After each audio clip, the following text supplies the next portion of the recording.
ये इतनी लज़ीज़ रेसिपी है कि अभी एक बार आपने इसे बनाकर नहीं खाया तो फिर पूरे साल बहुत पछताएँगे, क्योंकि ये गाजर और साबूदाना की सर्दी स्पेशल रेसिपी है, जो कि एकदम ही क्रीमी, गाढ़ी और मलाईदार बनती है कि आप कटोरियाँ चाट-चाट कर खाने को मजबूर हो जाएँगी। हज़ारों बार हम गाजर का हलवा तो खाते रहते हैं, लेकिन उसे बनाने में जितनी मेहनत लगती है, उससे आधी मेहनत में ही चुटकी बजाते ही ये रेसिपी बनकर के तैयार हो जाएगी। और जितनी ये बनाने में आसान रेसिपी है, स्वाद में ये उतनी ही बेमिसाल है। तो देखते ही आपका इसे तुरंत बनाने का मन करने लगेगा। तो चलिए फिर बिना देर किए जल्दी से हम ये हमारी रेसिपी शुरू करते हैं। पर सबसे पहले हेलो एवरीवन, ईट यम्मी शोज़ पर आपका स्वागत है।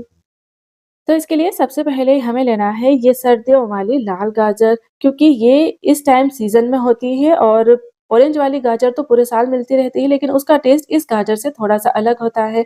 तो यहाँ पर हम हर साल गाजर का हलवा बनाते हैं, लेकिन इस बार आप ये साबूदाना के साथ गाजर की रेसिपी बनाना। मैंने यहाँ पर 500 ग्राम गाजर को धोकर छील कर लिया है और अब क्या करेंगे कि इसको हम इस तरह से चाकू से बस ऐसे ही मोटा-मोटा टुकड़ों में कट कर लेंगे और सीधा ही इसको मिक्सी के जार में डाल देंगे।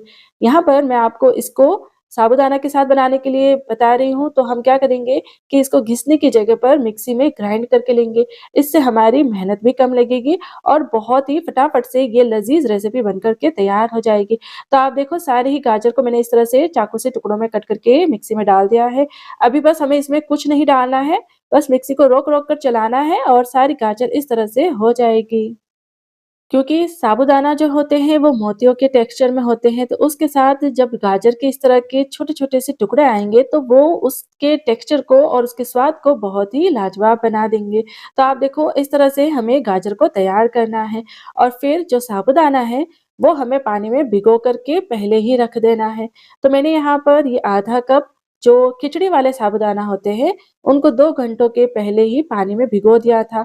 भिगोने से जो साबूदाना होते हैं वो अच्छे से सॉफ्ट हो जाते हैं और पकने में बिल्कुल भी टाइम नहीं लेते हैं। अब यहाँ पर आप ये ध्यान में रखना कि जितना आपने साबूदाना लिया है, उतना ही आपको इसे पानी में भिगो कर रखना है। आधा कप साबूदाना को हमें सिर्फ़ आधा कप पानी में ही भिगोना है। अब आप देख रहे हैं मैंने यहाँ पर कटोरी में कुछ काजू को पानी में भिगो कर रखा हुआ है। ये 1/4 कप काजू है जिनको कि मैंने साबूदाना भिगोते टाइम ही पानी में भिगो दिया था, क्योंकि ये भिगोने से काफ़ी अच्छे से सॉफ्ट हो जाते हैं और जब इसको हम पीसते हैं तो बहुत अच्छे से इसका पेस्ट बन जाता है। तो आप देखो सारे काजू का पानी निकाल कर मैंने इसको थोड़ा-सा दूध डालकर मिक्सी में पीस कर इस तरह से इसका पेस्ट बना लिया है। एकदम फाइन बना है ये और इसी से हमारी इस गाजर साबूदाना की रेसिपी में लाजवाब वाला स्वाद आएगा। तो अब बनाने में हमारी ये रेसिपी एकदम ही सिंपल है। जो गाजर को हमने मिक्सी में ग्राइंड किया है, वो हमें इस तरह से बर्तन में डाल देना है।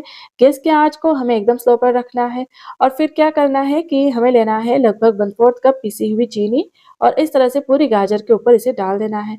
मैंने यहाँ पर चीनी का पाउडर लिया है, आप चाहें तो ऐसे ही चीनी इस पर डाल सकते हैं और बस इसको हम क्या करेंगे कि 2 मिनट के लिए ढक्कन लगाकर ऐसे ही छोड़ेंगे। इससे इसमें फटाफट से भाप बनने लगेगी और इसमें जो है ये चीनी वो अच्छे से मेल्ट होने लगेगी। अब यहाँ पर क्या होगा कि जैसे हम इस चीनी को गाजर के साथ पकाएँगे तो गाजर का जूस रिलीज़ होगा, वो हमें इसमें पहले ड्राई कर लेना है और फिर उसके बाद इसमें दूध डालना है।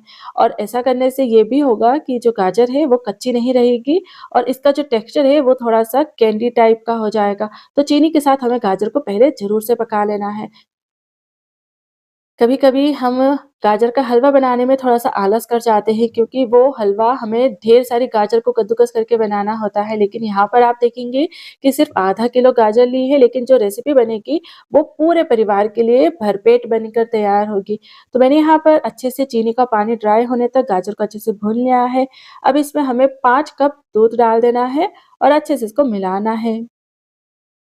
अब जितना आप गाजर को दूध के साथ पकाएँगे, उतना ही दूध रिड्यूस होकर के गाजर को रबड़ी जैसा स्वाद देता जाएगा। तो यहाँ पर आप देखो दूध में अच्छे से उबाल आने लगा है। अब इसमें हमें कुछ और नहीं डालना है, पहले हमें इसको ऐसे ही 10 से 15 मिनट के लिए बॉयल करना है, ताकि दूध एकदम थोड़ा थिक भी हो जाएगा और गाजर भी इसमें अच्छे से पक जाएगी। और फिर उसके बाद हम इसमें डालेंगे ये पिसा हुआ काजू। तो सारा काजू हमें इसमें डाल देना है। इसमें ये काजू पीस कर डालने से इसका स्वाद एकदम ही अलग लेवल का आएगा। ना तो आपको फिर इसमें मिल्क पाउडर डालने की ज़रूरत है, ना मावा, ना कंडेंस मिल्क डालने की ज़रूरत है और ना ही क्रीम डालेंगे, लेकिन फिर भी एकदम क्रीमी-क्रीमी ये बनकर तैयार होगी। तो इसको हम अब अच्छे से पकाएँगे लगभग 5 से 8 मिनट के लिए और फिर उसके बाद जब ये थोड़ा-सा थिक होने लगेगा, तब इसमें हम डाल देंगे ये भिगोए हुए साबूदाना। आप देखो मैं इस तरह से इसमें साबूदाना डाल रही हूँ, क्योंकि जो साबूदाना होते हैं कभी-कभी आपस में थोड़े चिपक जाते हैं, तो इस तरह से डालेंगे तो ये चिपकेंगे नहीं और बस अब क्योंकि ये भिगोए हुए साबूदाना है, तो 5 मिनट में ये अच्छे से सॉफ्ट हो जाएँगे। तो इसको बस हम अच्छे से मिला लेंगे और इसको पका लेंगे। अब इसमें 2-3 चम्मच चीनी हम और डाल देंगे ताकि इसमें मिठास की कमी नहीं रहेगी। आप अपने स्वाद के अनुसार इसमें चीनी डाल सकते हो और फिर बस जैसे ही फटाफट से साबूदाना डालने के बाद ये गाढ़ी होने लग जाएगी, तो अब आपको जो भी ड्राई फ्रूट इसमें एक्स्ट्रा डालने हो वो आप डाल सकते हो। काजू का पेस्ट इसमें डालने के बाद कुछ और चीज़ स्वाद के लिए डालने की ज़रूरत नहीं है, लेकिन क्रंच के लिए हम इसमें थोड़े-से ये बादाम कट करके डाल देंगे। इसी के साथ-साथ थोड़े-से पिस्ता भी कट करके डाल देंगे और फ्लेवर के लिए इसमें डालेंगे 1 टीस्पून फुल भर के हरी इलायची का पाउडर। फिर बस इसको अच्छे से मिक्स करेंगे और 1 मिनट के लिए और बॉयल कर लेंगे। तो ये देखिए आप एकदम मलाईदार सी हमारी ये गाजर और साबूदाना की खीर बन कर के तैयार है। मोतियों जैसे साबूदाना के साथ मीठी-मीठी गाजर का ये मीठा खाने में बहुत ही लज़ीज़ लगने वाला है। तो बस अब जल्दी से गैस की आँच को बंद करेंगे और इसको फटाफट से सर्व करेंगे। मैंने पहले चावल के साथ गाजर की खीर बनाई है, जिसको कि गजरेला कहा जाता है और अब ये साबूदाना के साथ मैंने इसकी खीर बनाई है। तो ये आपको कैसी लगी, ये आप मुझे कमेंट करके ज़रूर से बताना और इसको आप चाहो तो व्रत में भी बना कर के खा सकते हो और गरमा-गरम भी खा सकते हो और ठंडा करके भी खा सकते हो। जितना ज़्यादा आप इसको ठंडा करोगे, उतना ही ज़्यादा ये लज़ीज़, मीठा, गाढ़ा, क्रीमी और मलाईदार होता जाएगा। आप देख ही सकते हैं। तो देखते-देखते मेरे मुँह में तो फिर से पानी आने लगा है। मैं तो इसको फटाफट से खाने वाली हूँ। आप भी जल्दी से इसको बनाइए, खाइए और सबको खिलाइए। सच में सबको गाजर साबूदाना के ये मीठा बहुत ज़्यादा पसंद आएगा।